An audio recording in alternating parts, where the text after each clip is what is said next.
skin. Ah. And then they just came out and said that they're going to give 1,200 V-Bucks to anybody that bought Paradigm last night. Oh, god damn it. How come have we ever gotten roped into any of those, like, V-Buck mishaps? V-Buck ones? I don't think so. XP ones? Though? Yes, I did. One of the emotes, they had to make a change too. So I think I got V-Bucks back on that. I don't think I've ever had any V-Buck mishaps. Mike, have you? I can't. Nothing I can think of that were a mishap. I might have I feel maybe for the Naruto thing, where you earned the glider. Maybe I might have purchased it, but then I earned the glider and then got the money back. Something along those lines. Okay. But nothing crazy. Yeah. The other interesting thing about them saying that, like, going forward, Battle Pass skins could show up in the shop is that the rumor is next season is MCU or Marvel in general. Like bringing back the old Battle Pass? No. No. The thing specifically said, like, future Battle Passes. Future Battle Passes, yeah. But I know, if the rumor is that next season is Marvel, then it would make sense for them to try to do this now. Yeah, so they can if sell they want to try to sell them in the future, yeah. Which makes sense. I mean, again, I can see why some people might get salty if they start doing it for older Battle Passes, but I personally, as someone who we all play a lot of Fortnite, like, there are things from previous Battle Passes that we didn't get that I would love the opportunity to buy if I wanted. I don't care about the dog ones, but like they had a bunch of back blings that were like dogs that were like interact, like they were moving around. That was like early too, before they started doing a lot of like moving like back blings. So I'm sure some people would like jump at the opportunity to scoop those up, but I would buy the Marvel ones I missed. I would probably who was in the DC one? I feel like I missed there. I feel like there was something in the DC one I probably would have bought. I didn't get Aquaman and I didn't get Raven. Were they late in the battle pass? And I would like Raven. I didn't play the Aquaman season, and Raven was one of the last skins. Which one did Superman come from then? He was a mid-season. He was one of like the mid-season things. Okay. Like, right. That makes sense. And that wasn't it wasn't a DC season. Aquaman was in like the water, like the first season that you could swim, I think. I think they had 2 seasons where it was it wasn't like a DC season. It was just like was it classic Aquaman or was it Momoa Aquaman? It looks like Momoa. Yeah. Okay, I never see him running with that skin. I saw somebody make a good suggestion where, like, if they were to do older Battle Pass like skins in the shop, to like essentially like you only get the base skin. So like if like or they even just make it a color variant, you know what I mean? Yeah. Well, like if you bought I'm trying to think of one from like recently. But like essentially you just get like the base color. You wouldn't be able to like unlock any of like the special tiers. I feel like they would want to reserve the right to put that in the shop, so where you could spend money to buy like, you know, the special skin. I think for older stuff, they would like if they wanted to put in whatever, the Reaper skin, the old fake John Wick skin, just like put him in, but maybe he is altered in some way. So it's like, you know, the people that might feel burned about, you know, oh, I, you know, played back then and now everyone can buy it. But which at the same time, who the fuck cares? Like, they have to buy it. So it's like, what does it fucking matter? I think the battle passes were free back then, weren't they? I think they were. Like early seasons. I don't think you had to pay for them. I don't remember. I don't remember either. If that happened, that was early enough that I wasn't playing it a lot for it to matter to me. The like hierarchy of Fortnite, like Jonesy is like the face of Fortnite. Yeah. Right behind him is Peely, and like half the Peely skins were Battle Pass skins. Yeah, there's some good Peely ones that I don't have. But I don't know. It's interesting. I mean, I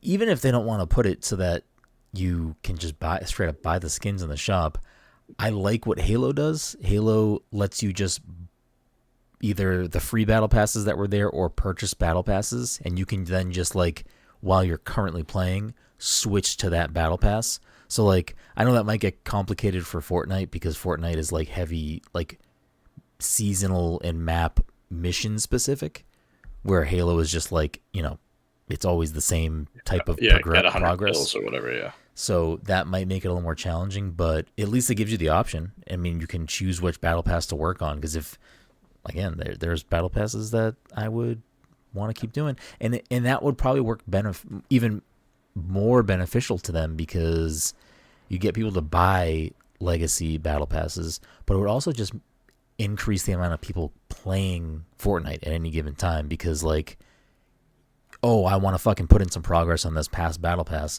I'm probably going to play extra than I have been playing, because I want to also make sure I'm gaining progress in the current battle pass. So I don't know. It would probably, though, I have to imagine that there's some language that's stopping them from doing it right now. Because otherwise, like, why not just put them in there for a bunch of money? People would spend it. Yeah, 100%. I mean, there's probably some language that says, like, these are limited time. Like, you'd have to go back and look at, like, whatever the old battle passes say. I mean, it also gets complicated when there's, licensed skins and stuff that might be part of the issue. But that's enough about Fortnite. Welcome, everyone, to the Path Control Podcast, a show where a couple of best friends talk about the latest in video games and nerd culture. Sometimes we have guests, sometimes we talk about Fortnite too much. Either way, we have a new episode for you each and every week. As always, I'm your host, Brenden Groom, and joining me on this lovely Wednesday evening is the anime senpai himself. Got his nice new, is that a Uniqlo Yu-Gi-Oh shirt? Yep. What's on the back of it? Anything? Nothing. Oh, that's pretty classy. Is it just blue eyes? Is that all that is? 3 blue eyes? Mm-hmm. Mr. Michael Lazier, Mike, how are you doing tonight? Yeah, Okay. Also joining us, of course, and rounding us out tonight, if you're watching right now, you can already see that Todd is not here tonight. Todd may make an appearance later because he doesn't want to lose his chance at points. But rounding us out, of course, is the Disney daddy himself, Dominic 40. Dom, how are you doing tonight? I'm doing well. We love to see it. We got a nice little quick midweek show for you because we're going to be off this weekend, so we wanted to make sure we hopped in and chatted a little bit about some things. Like I had said last week, and I'll bring it up every week this month. This month is going to have a lot of weird cadence to the episodes. We'll try to make sure there's something every week, but there might be some hiccups and some off days and stuff like that. So apologies in advance for August being a little wonky of a month. Because as we continue to plan out the rest of the month, there's another weekend that is now changing for me that might result in either an off week for us all or another midweek little thing. So we'll see how the month goes, but we apologize. But before I forget, off the top, I will just say the PDC Movie Club pick for August is my pick, and I forgot to say it last week. With the assist from Dom, I am going to choose Inside Llewyn Davis, which I meant to check where that you can watch that. So let me look that Probably up. Probably not streaming anywhere. Let me see if it is anywhere. According to a quick Google search, it is free on Pluto TV. I honestly don't know what that means. To be honest, I don't know how Pluto TV works. It's free on Pluto TV. I feel like most smart TVs, you can download the Pluto app. Okay. But it looks like, unfortunately, it's going to be a rental for everybody. So apologies in advance if you haven't seen or own Inside Llewyn Davis. It looks like it's going to be a cool $4 to your preferred rental video streaming place. Oh, it's on Pluto. Or it's on Pluto. So there you go. So we'll chat about that. Again, I hesitate to say at the end of the month because this is going to be an off month for us as far as normal recording schedule. So at some point, we will chat about Inside Llewyn Davis. My guess, it will be the first week or so of September. But, watch the movie now in case we do it earlier, do it on time or whatever. But my guess is it'll be the week after or something along those lines. So make sure you watch that if you want to hear us chat about Inside Llewyn Davis. It is the 2013 comedy drama from the Coen brothers. Anyways, got that out of the way. couple other quick housekeeping things.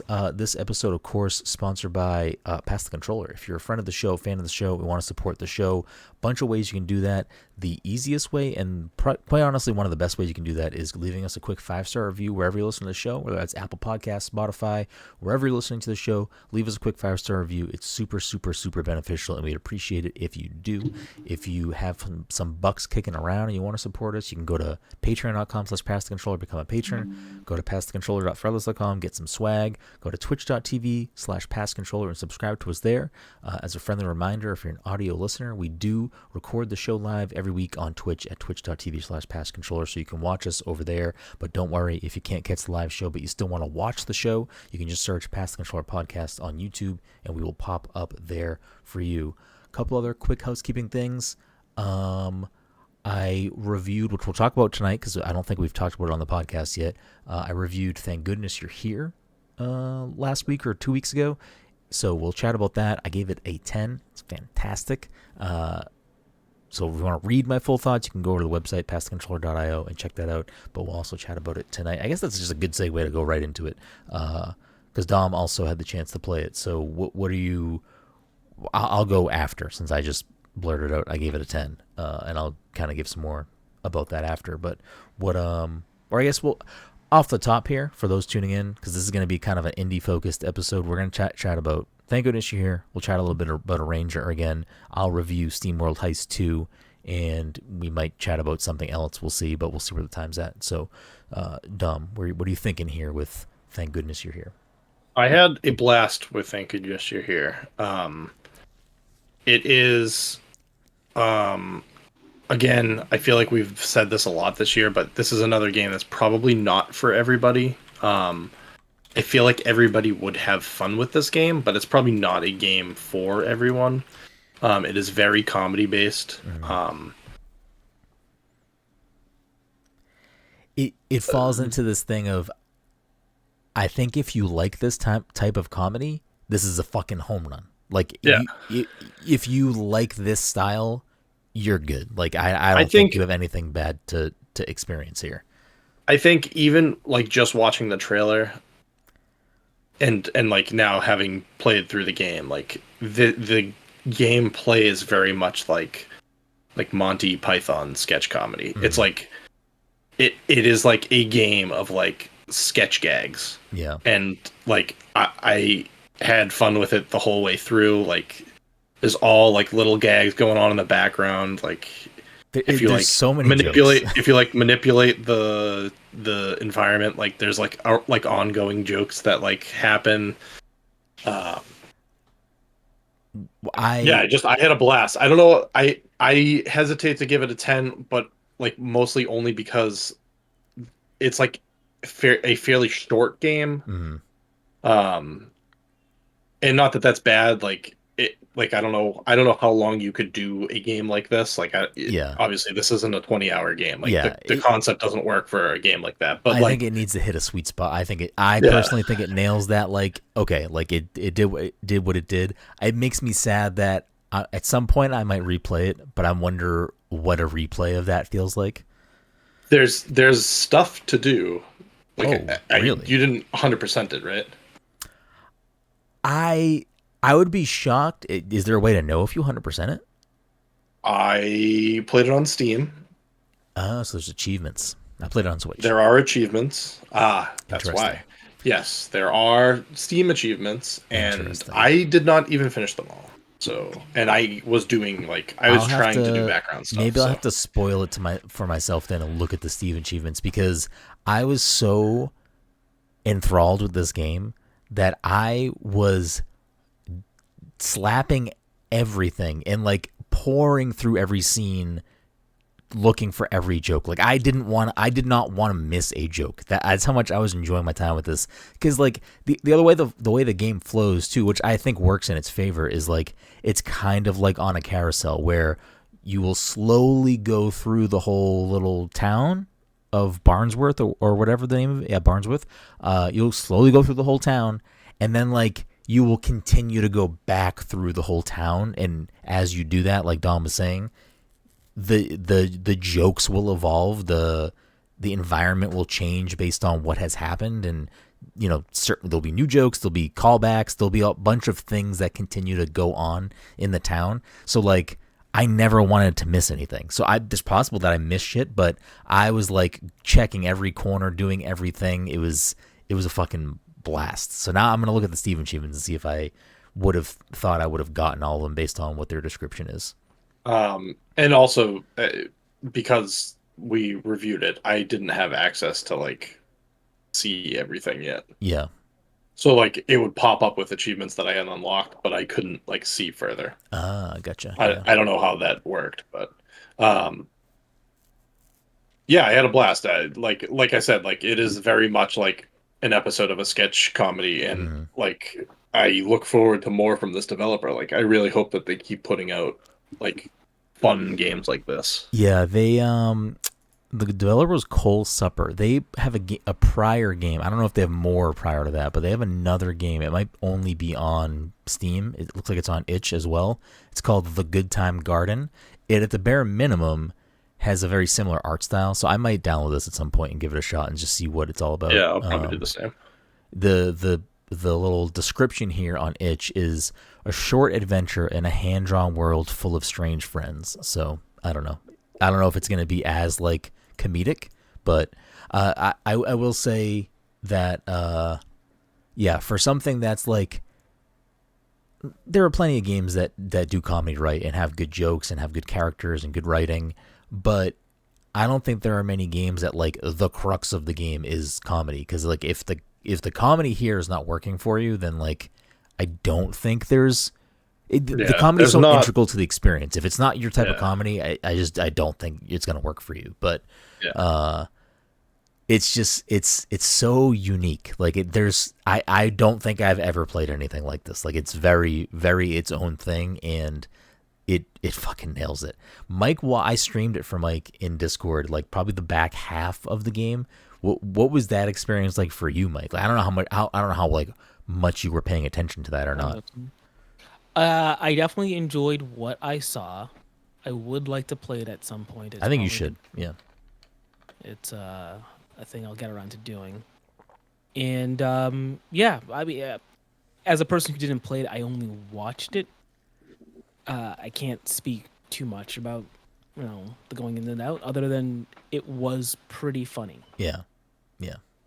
It's really good. There's a lot of just like there's so many jokes. There's like silly throwaway things that like you just might not even see or hear. Like one of my favorite jokes, and maybe this is like a slight joke spoiler, I guess, but so skip like 20 seconds if you don't want me to explain a specific, like very in the background, not plot specific joke.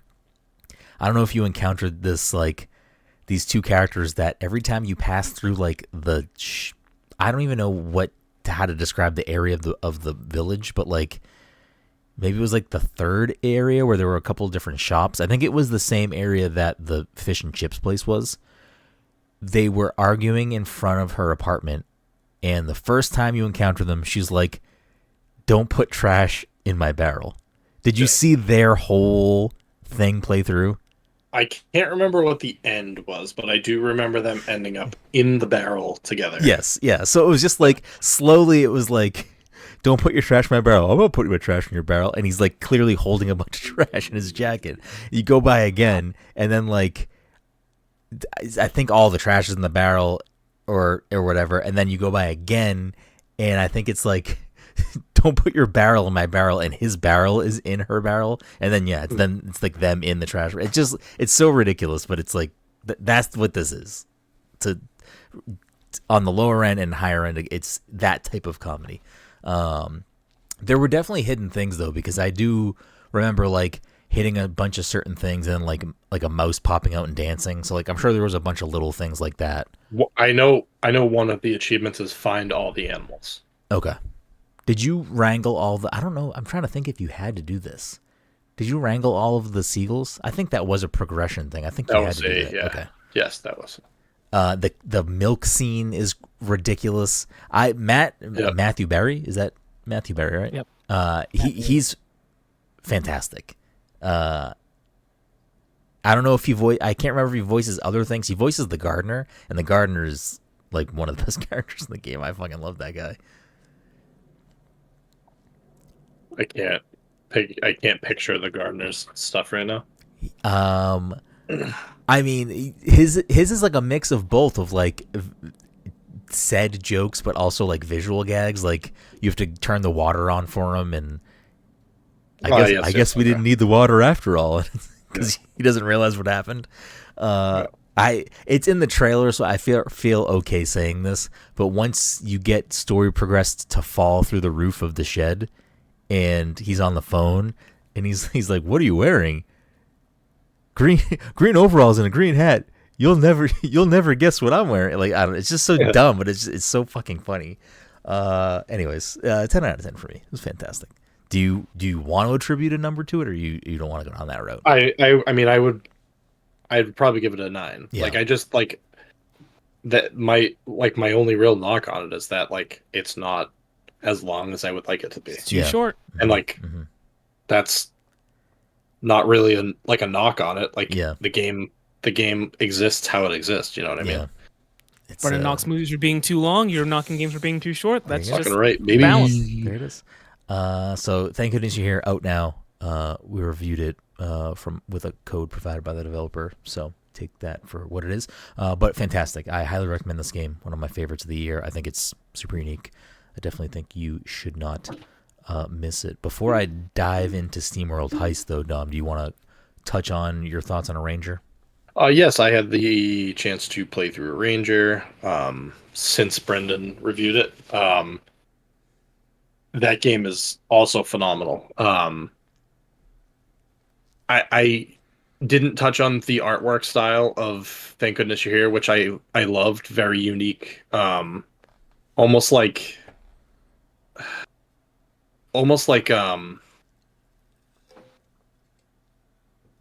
a dumbed down version of like early South Park, where it like feels like paper on paper.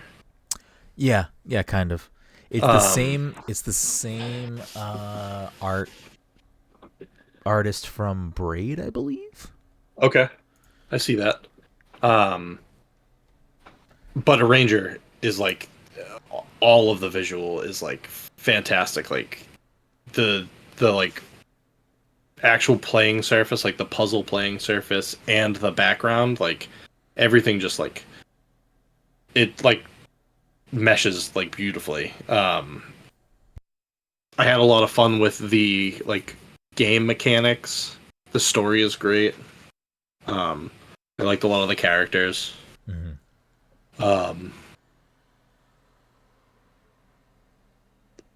It's not super challenging puzzles.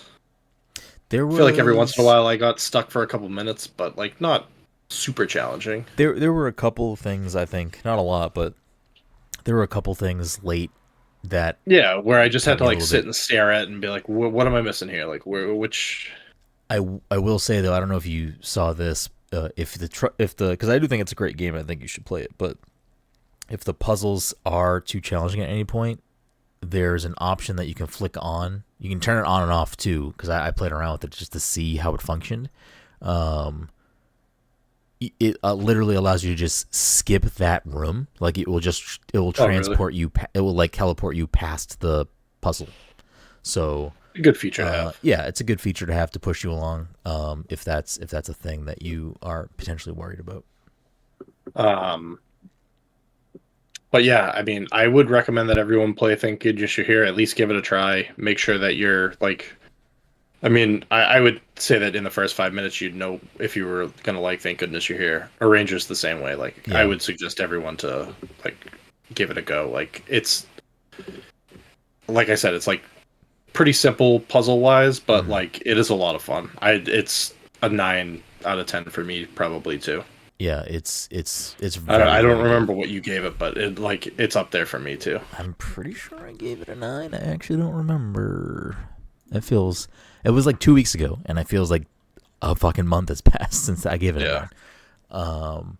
Which honestly, like it that one also like was getting close to me being like, is this a 10? Is it a 9? And a 9 is nothing to shake your head at. Like it's fantastic. It's a Yeah, I would say like for me, 9 is a must play. 10 is like I don't know. 10 is like almost like a I don't Mandatory. know. You play or you Like go to jail. yeah. Well, it's like I don't know, like a lifetime game. Like Yeah. if you're gonna play video games, this is a game you have to pick up. Oh You know what I shit. mean? Okay, yeah, So I like that. For me, I like an 8 for me. It might be must play. Like I would say, I don't know. I guess at some point we should probably define what What these yeah, numbers mean? our numbers mean for pest controller, so we can I don't know. I have be in so many line. different criteria that I try to use to like Yeah. flesh out my. I don't know. It's but a ranger. It's beautiful. I really like the characters. I really like the story. The puzzle, while simple, is like a lot of fun to play with. Hmm. Um, yeah, like the puzzle system for the game is like explained like why it exists the way it does as part of the story. So Yeah, yeah. It's like a very, jeez. there's a monster in that room. Did that come through super loud? It was like the loudest motorcycle ever just drove by. It sounded like it was like reverbing your voice. Like it sounded like you were like a monster talking. Yeah, Ranger is a good time. I'll be thinking about that one at the end of the year for sure. Yeah. I guess that'll bring us over to SteamWorld Heist 2, which I gotta say, it's a pretty good game.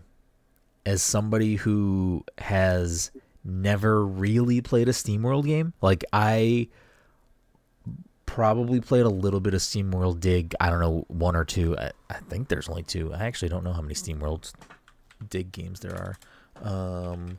I played SteamWorld Dig one or two at some point, but not for long. Like it didn't really hook me. Not because it was bad. It's just not like my personal style of game. That I was like, I get the gist, but it's not like doing what it's doing for me.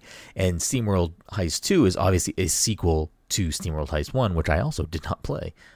So, to hop into an established universe to a sequel to a game I didn't play was at first like, I don't know how this game is going to really work for me or hit for me. And I'll tell you right now, if you're listening and the conceit of SteamWorld Heist 2 is of interest to you, I'm not saying start there like I did, but I'm going to say that I think you can start there no problem.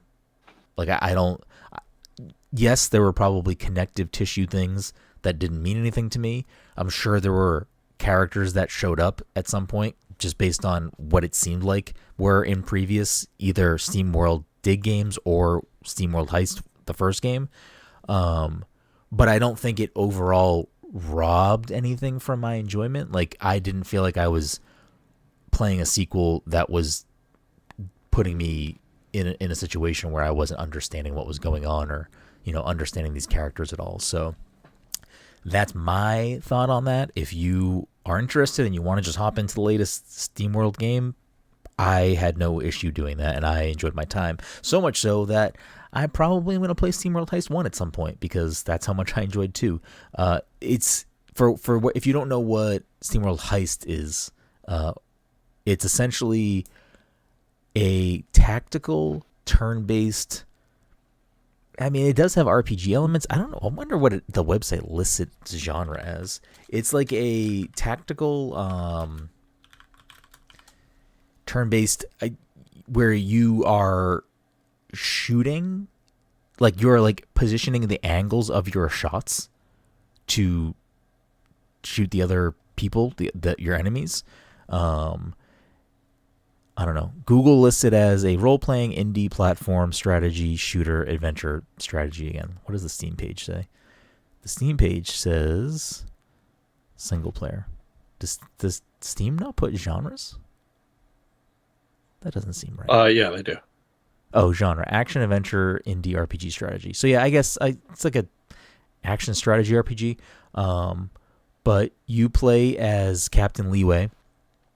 Oh, actually, you don't really play as Captain Leeway. He's just the captain, and he's forming the party and drives the ship. But you don't actually play as him. You hire and recruit other Steam bots. I don't know if they're actually called Steam bots. This is me, my ignorance to the universe. But you're hiring these other robots that are presumably Steam powered, and they all have different classes and stuff. But what's an interesting thing about this game that I actually also really enjoyed is I like RPG games where you can change characters' classes. Sometimes that can be a lot. Sometimes that can be, not implemented well. But I like how it's implemented in this game, where all of the jobs are tied to a weapon class. So, like, if you equip someone with a sniper, then that puts them in the sniper class. If you equip someone with a handgun, then that puts them in the engineer class. If you equip them with a rocket launcher, it puts them in the, I forget if it's called blaster or boomer class. So once you're in characters in those classes, they have their own little unlockable skill tree that's not even like, you're not picking nodes and like, picking things in a skill tree. You're just leveling them up from doing missions. And as you level them up, you permanently unlock those new attributes or new move sets or whatever comes with your level up. You're permanently unlocking those. And the game, sort of the way that the job system is structured, it forces you to kind of play around with your party in that way, because if I level up one character, level 3 as a sniper, but I also level them up like, level 5 as a different class, engineer. Whatever class I am currently using, I then have a certain amount of like attribute points. I think they're called cogs in the game, that you can still select skills from the other classes while you're using the equipped class. So you could really flesh out your character, like your party, in fun, interesting ways, to the point where like the starting character that you have, I forget what the character's name is. They start off as a sniper.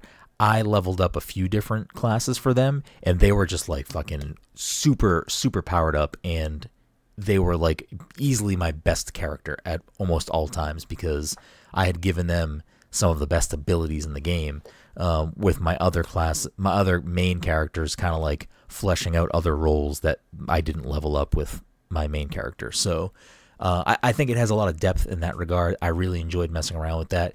The gameplay itself is also just really fun. I had a great time with how those like missions are structured. It's just, you get put into different little areas. Sometimes they're one room, sometimes they're one large room, sometimes they're sprawling rooms that you can't see until you open a door, so you don't really know. And there's sometimes multiple paths, so you don't know like what's on the other side of that. It could be a whole nother room full of enemies, it could be treasure chests, it could be secret something, like it could be a whole bunch of different things. And the way that each mission is structured is like, you hit all the switches, defeat this boss, do this thing, but each level also has a bonus mission that if you complete, and some of them were difficult to like try to lock out, like nail down a bonus mission, but if you did that, you get more loot at the end, so it'll give you more stuff to pay for upgrades for your ship, or upgrades for your crew, or you might get a rare weapon drop or whatever it may be. So there was incentive to do those things. And I was trying to bang out the bonus almost every time, because I was like, it makes you play even more strategic, which I really enjoyed. But the gameplay was really fun. Like if you like having to like very, methodically plan out your moves and then try to aim your shots, because the fun thing about like aiming up your shots is like, yeah, if I'm using the sniper class and the gun that I have, which most of the ones that I've found in the game had a scope on it, I would get like a trajectory line for the sniper. So like I could see where the whole shot was going to go.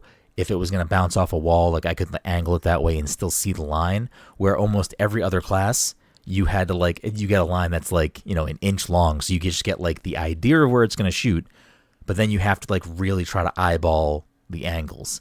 And it's not just like you're moving a fixed thing. Your characters are like slowly breathing and moving. So it's like even when you're lining up the shot, there's still a little bit of gun sway. So it's like you have to really try to like eyeball it and plan it and like time it correctly when you shoot the gun. Is really fun. I really enjoyed the combat section of the game.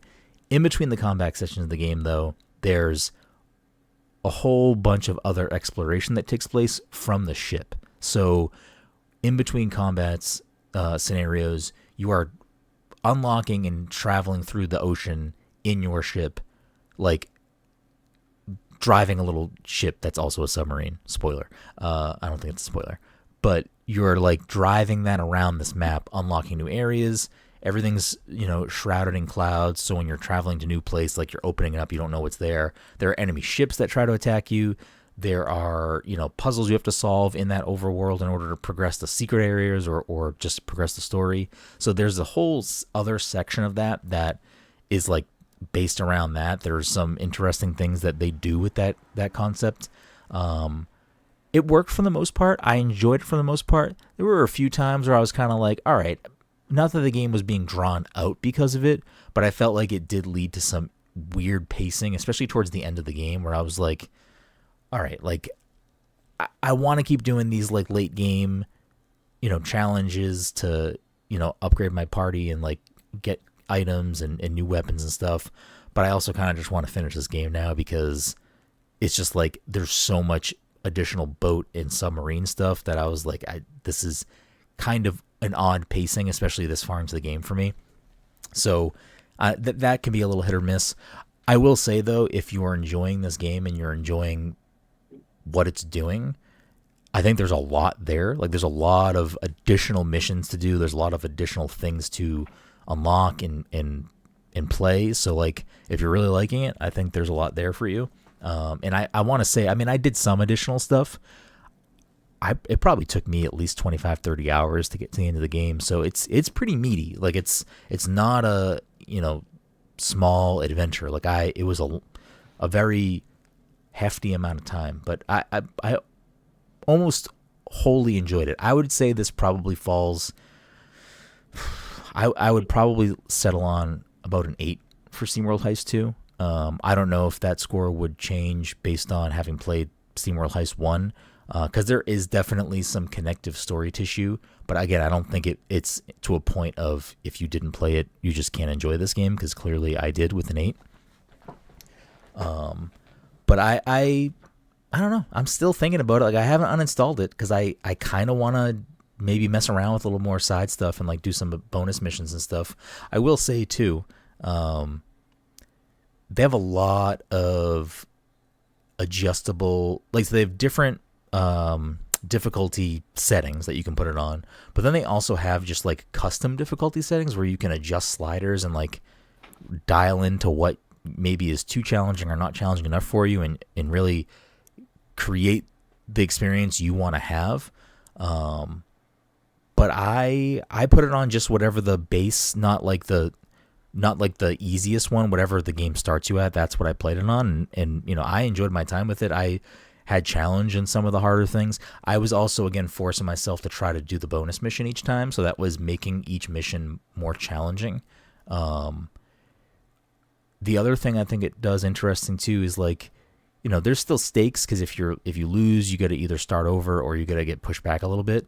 But when you're doing a mission, if you fail the mission, it gives you the option to either just like leave the mission so you can either do it again or go somewhere else, or to turn it back to two whole turns. So you can like redo certain things or like change your approach, which I did take advantage of on certain like late game missions that I died on. I was like, let me roll it back and let me try to like win this outcome still, even though I've maybe worked myself into a tough situation here. And I think every time there was one time where I was like, this is too far gone, I should just restart it and approach the whole thing differently.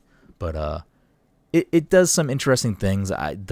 The ideas that it comes up with for different missions to like challenge you to complete things in a different way, I think there's some variety there that I really enjoyed. But I mean, as someone who's never really played a SteamWorld game, and I'm jumping in to like the 4th game or 5th game, and I'm jumping in without playing the previous game, I enjoy myself. Is this something you think you'll give a shot at anytime, Dom, or? The SteamWorld series is like always a series that I've wanted to like dip my toes into. People love it. Yeah, I may have even bought Heist for Switch.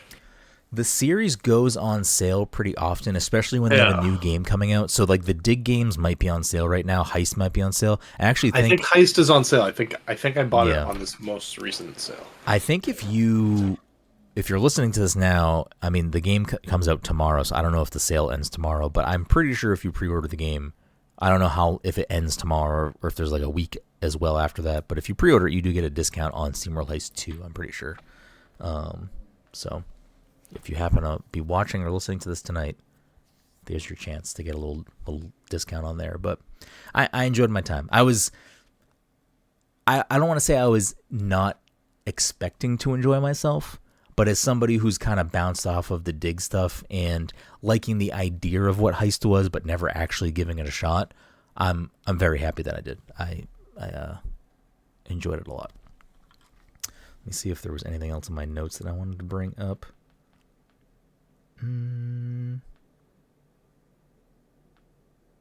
Yeah, no, I think it was good. The story too, from what it was for me, like I enjoyed it. I think there was some interesting stuff going on there. I think some of the writing was clever. I think there was some some funny things that happen occasionally. I wasn't like attached to any of the characters. Again, maybe you would be if maybe I would have been if I had played previous games, but that was one of the weaker things for me. Was I talked to everybody in the towns that you visit in the bars. I did like each part of the map when you got to a new area. The like hub, the hub for each like they're not towns because it's just all like different parts of the ocean, so they're like different. However, it's divided on the map, different areas. Each hub in those areas is a bar, and I did enjoy that idea that it was just like, it's a bar port that like different travelers, including yourself, are like stopping to gear up or listen to music or whatever it may be. And I liked the structure of that. Both, just I don't know. I think it was like the right tone and right idea for what the game was, and I don't know how I imagine pirates exist. But I do wish that there were characters, or maybe just in general the cast, I cared a little bit more about, because I don't think I cared too much about them, to be honest. But yeah, I don't know. SteamWorld Heist 2, 8 out of 10. That's my score. I'm sticking to it. Mike, any interest in SteamWorld Heist? Do you think you're gonna hop in and angle some shots? I'll be honest with you. I was not listening to the last 20 minutes. I was just do my own thing. That's fair. That's fair. I wasn't expecting you to. I believe at least the first SteamWorld, it might have been. Let me double check my Epic Game Store. I feel like it was free, and I might have just redeemed it, but I don't think I'm gonna play it. I think it was just available for me. Let's see. SteamWorld Tower Defense is the first game. I don't even think I knew that. That's a DSi game. I don't know if that's available anywhere now. It doesn't seem like it is. SteamWorld Dig is essentially on everything. SteamWorld Heist, and then SteamWorld... I didn't know Heist came out in between them. SteamWorld Dig 2, SteamWorld Quest, Hand of Gilgamesh. That's a role-playing deck building game. And then SteamWorld Build is a construction management simulation. And then there's SteamWorld Heist 2. But apparently there's also maybe another game in development called SteamWorld Headhunter that's currently on hold. You can buy the complete SteamWorld bundle on Steam right now for $35. SteamWorld Heist is free. Was free with Prime on Prime Gaming. So I have it, and I think I have to redeem it through. You have to redeem it through GOG. I just never got around to doing it. Yeah, I might grab SteamWorld Heist 1 at some point. I should use Prime Gaming more often. You should. I think it could play. Is everything redeemed on GOG? No, some of them were on the Epic Game Store, and some of them might even be on like itch. I don't remember. I don't have itch. on my. Yeah, I think but on you the can other play. launch is You can all play installed. Can you get itch Epic Game on stuff. your Probably. I have the Valve? other launches all installed.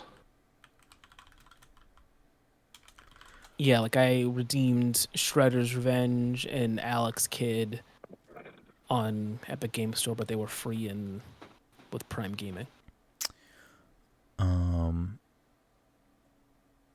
Yeah, so if you pre-order, which again, most people are not going to hear this tonight, so apologies, but if you pre-order SteamWorld Heist 2, you get 10% off right now. I think it ends when the game comes out. I didn't realize SteamWorld Dig was on Game Pass, though. Maybe I'll give it another shot. Maybe I will. Oh, both 1 and 2 are both on Game Pass. Oh, wait, what? SteamWorld Build is also on there. Interesting. Maybe I'll give more SteamWorld games a chance again, because I did enjoy my time with this. So I think if you're into the SteamWorld universe, I think this is the next great game from the folks over there making those. That was like the main stuff that I had. I don't know if anyone else had anything they wanted to chat about before we. I will talk about another indie game that I played a little bit earlier. I don't think I talked about it on the podcast, but it's a game developed by Devolver, or published by Devolver, not developed by Devolver, called Children of the Sun. It is a strategy shooter, like a strategy puzzle shooter. You play as like a girl who like is on the run from a cult that like went bad on her, and she's like trying to take out all the members of the cult. Each level is like you have like very limited motion to start, and then you aim, and as soon as you aim, you can guide the bullet from like point to point. So like as soon as it hits like a target, you can like redirect the bullet. It was a lot of fun.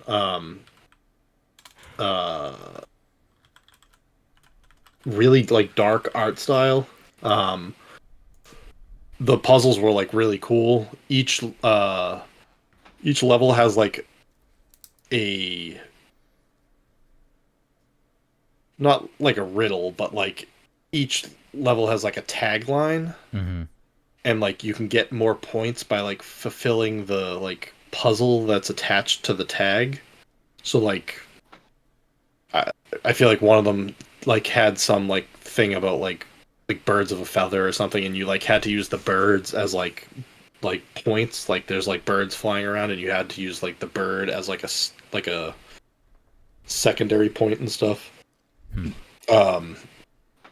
The other cool thing about this game is that it has leaderboards. So like every level you can like try to get like work your way up the leaderboard for each level. Interesting. So kind of like it has like global leaderboards. Yeah. Interesting. What did you play it on? Yeah, it was a lot of fun. On PC? I played it on Steam. Yeah. Okay. Interesting. I'll have to check it out later. Might be that may be Steam only.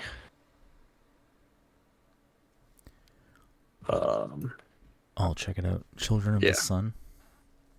Children of the Sun. Yeah, I had a lot of fun with it. Probably like a, I don't know, like an 8 out of 10 maybe. Okay. Dom's throwing out 8 out of 10s. We like to see it. What about you, Mike? Have you played that one thing that you downloaded that I forget the name of every week? I did not. What's the name of it again? I need to look it up because I haven't looked it up still. Fear and Hunger? Fear and Hunger. Okay. Write this down.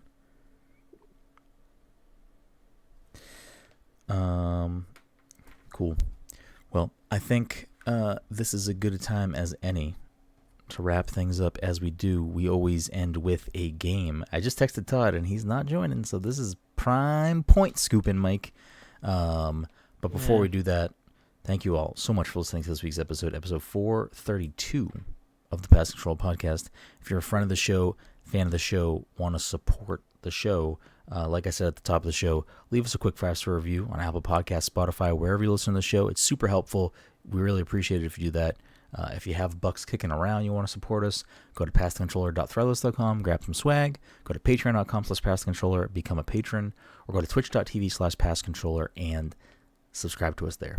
If you want to watch us live, you can do that every week at twitch.tv/passcontroller. If you can't catch the live show but still want to watch us, head over to YouTube, type in Pass the Controller Podcast, you will find us. Or you could just go to www.passthecontroller.io and you'll get links to everything we do, everything we write, everything we record. It's all there. So easy one-stop shop if you don't want to have to search around for things. So the way we're going to end this week is a little game that we like to call Gaming the Meta. The way this works is I will pick 3 games. I will say those games. Whoever gets the closest to the Metacritic score gets the point. If someone gets a bullseye, they get double points. The scoreboard for the year is... Where did the scoreboard go? Dom has been in first. Still need to scroll back and figure out if Dom has been in first the whole year, because I don't think he was, but Dom's had a lead for a long time. Dom's in first with 42 points. Todd is not here today, but he is in second with 33, and Mike is in third with 30 points. So, Mike, you could get a quick sweep, tie that right back up. Nice little bow. I could. Not going to happen. Okay, But okay. yes, it is. There's a non-zero possibility. Do you want me to text Todd the name of the games and tell him to guess, or to leave him out of the mix? Yeah, do whatever, man. It's your show. Have fun. The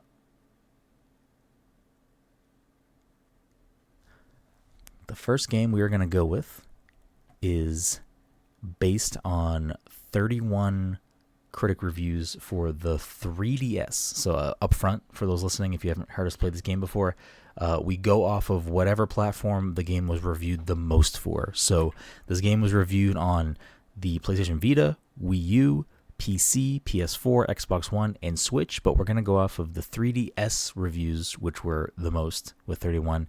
This is 2013's SteamWorld Dig.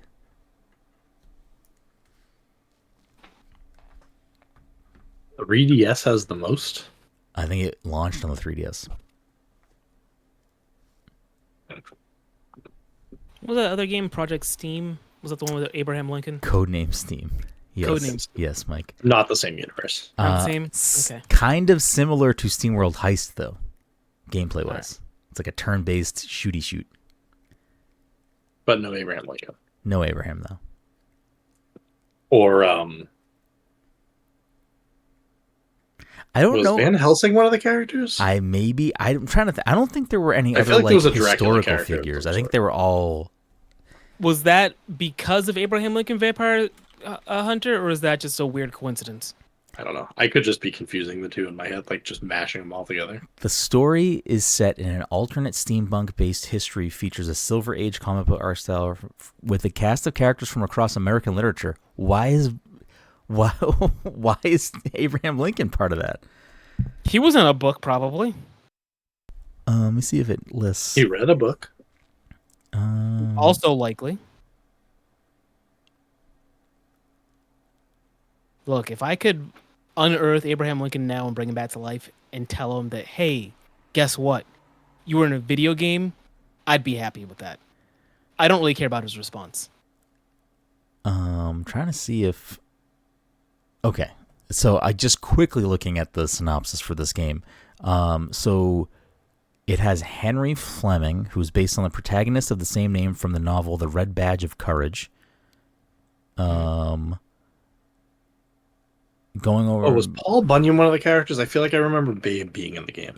He manages to escape, meet up with his old friend John Henry, who is an American There he folk is. hero. John Henry, he beat the steam iron, Yep. or steam engine, Mhm. something. Two are rescued in an airship called Lady Liberty, captained by the once presumed dead president, Abraham Lincoln. Came back. He Voiced faked his own death. by Will Wheaton. Will Wheaton. Let's see. Tom Sawyer's there. The Tin Man. Yep. Scarecrow. Yep, there's a lot of Tiger Lily from Peter Pan is there. The Cowardly Lion. But not cowardly, apparently. No, he's just a regular lion. Wait a second. Kind of dangerous. This game takes place in Boston. Now I have to play this game. Boston also featured in a book, I imagine. They swing by Boston in order to help the forces there and meet up with Queequeg, is a character in the 1851 novel Moby Dick. Mm-hmm. They receive a distress call from President Randolph Carter. Is that a real president? No, it's a No. recurring fictional character created by H.P. Lovecraft. I do like that Brendan was reading a bunch of characters and then had to ask whether or not a person was a real president. I don't know what's going on. I know Abraham Lincoln's here. He was a president. Maybe There this one was is a also. Carter. There is a Carter. Yeah, What's his yeah, name? I don't know. Randall. Listen, there's a lot of presidents. It was like 52, 42. I don't know. How many are there? I don't fucking know. Jesus Christ. How am I supposed to, Mike? How am I supposed to know that? System, How am I supposed to know Wait, that? we're on 46? we're on like 45 or 46. Yeah, that's why I said We're on 42. I knew we were somewhere over there. 40s. Dominic 40s. And there's not 46 presidents, right? No, because there's double yeah, termies. There were double terms, and then like there was a whole thing with fucking Garfield, which I don't know, was weird. The cat? That's a joke. Todd guessed 80 for SteamWorld SteamWorld Dig on the 3DS. Okay. Sidebar, I remember in elementary school. So you don't want to guess. Okay. I did a project on John Irons. John Iron, the Jeremy folk Irons? guy. I also did one on Jeremy Irons. John Henry? Wait. Beat the Steam machine? Yes, John Henry. John Henry. I did a project on him. Also owns And the I Red brought- Sox. Financier? O.J. Simpson, the football player. All I was gonna say is like in elementary school, I brought like just a regular old hammer into school. I feel like that'd be frowned upon today, Yeah, but for back sure. in the early '90s, mid '90s, like a 7-year-old can come into school with like a regular old hammer and be like, "Hey guys." So SteamWorld digging 3DS, 31 reviews. I don't know, 85. 85. Tom, what are you thinking? You can split the diff, I- or you could try I and literally undercut think that it's somewhere around there. I just don't know where.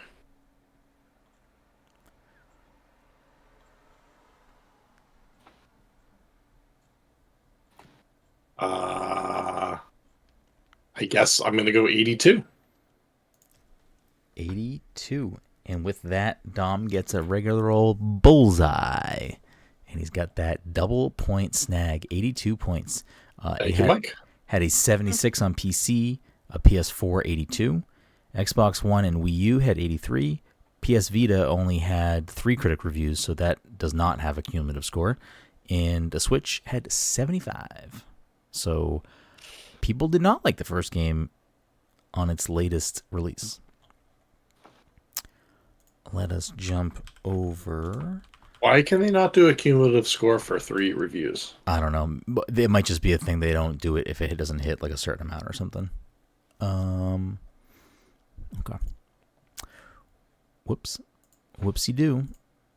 We're now going to hop over to 2015's 3DS release of SteamWorld Heist, which we will again go off the 3DS reviews, even though it also was released on PS4, PlayStation Vita, Xbox One, Wii U, PC, iOS, and Nintendo Switch. So, Mike, why don't you take us here? What do you think SteamWorld Heist has? Well, given that I believe you guys talked about the sequel for a period of time, and we just guessed off of another game in the series, which I'm not, even though you probably mentioned the years, I don't remember what the order of the releases are. He also said that on this podcast. Yeah, I know that part. I know that part was not going to be in my memory. But Wait, I, feel did like I said the just now- score of this game already? No. Oh. He said the release score, the release dates. Release dates. I think he said it while posing the question. And So- I Oh, still he want- also said the release date. Yes, but he also said the release schedule of the series. Yes. Like he went through the whole schedule. Yeah. the whole thing. Also, I just want to point out what I'm dealing with on my side. I texted Todd to see if he could hop in and play, and he's got some stuff he's dealing with, so he could not. But I figured Todd can text me back a number, so I wrote Metacritic game, SteamWorld Dig. He wrote question mark. I don't know how that is not clear, based on the fact that hey, we're playing the game right now. And then I wrote score, guess, and then he guessed.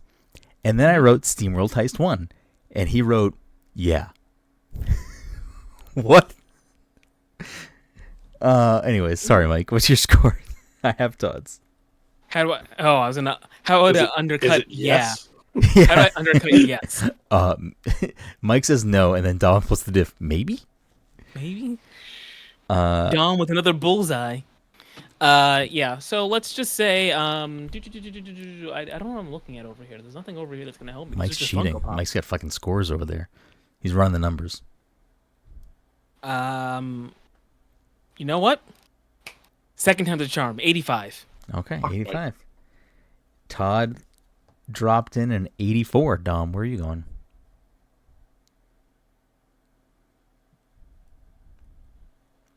I think it's high 80s. Okay, I'm mid 80s. So if you just go above me, you win.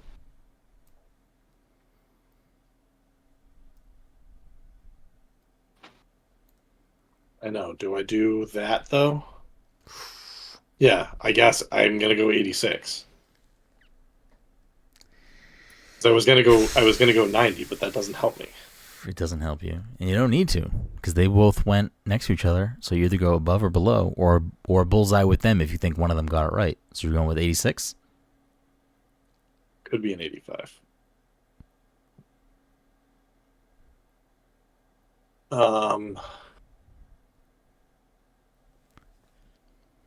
No, I'm gonna go 85. Final answer. Now I feel like I should change back. Don't let him play No, these. I'm gonna go 85. Yeah, don't let him play these mind games with you. All right, I tried to throw you a bone there. It was an 86. You were close to a bullseye sandwich. Instead, you will both get the point. So there's a double score there. And now I think it's only right that we end, of course, on SteamWorld Build. Or you know what? We're going to run the gamut. We're going to do SteamWorld Hand of... Oh, I think Build came out first, actually. Oh, wait, no, it didn't. It came out last year? That can't be right. All right, then we're gonna run the gamut. We're gonna do all 4 different types of games in the series. So we're gonna do SteamWorld Quest: Hand of Gilgamesh. We're gonna do it's released on 2019. We're gonna do the Switch because it. Oh, this is only on iOS, PC, and Switch, but it has the most reviews on Switch. So Dom, what do you think? SteamWorld Quest: Hand This of is, Gilgamesh. I imagine, an RPG. This is a deck building RPG. Deck building. It's still in the Steam world. I'm gonna go 80. I wrote the name of the game to Todd. If Todd responds anything but a score, I'm going to be so confused. Yeah, I'm gonna go 80. Dom's Still in walking the at Steam world 80. series. I feel like deck builders don't generally do super well though. Dom's response was, "Is that title real?" Yeah. Which is a fair response. It's better than yeah.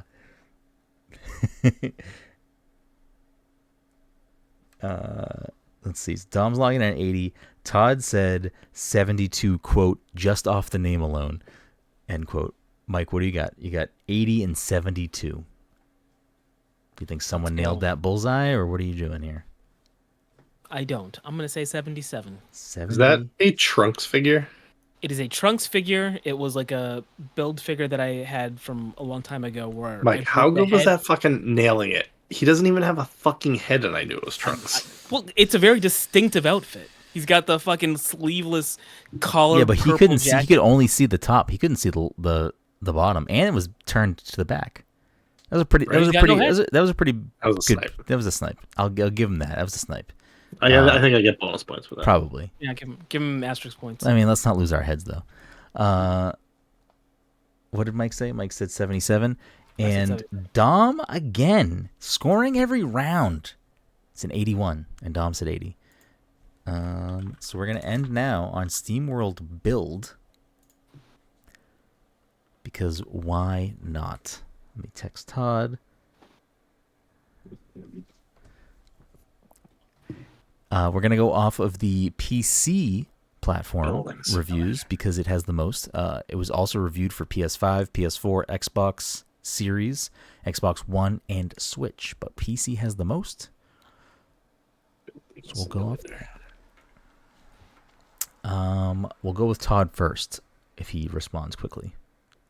So the two of you have time to mull it over.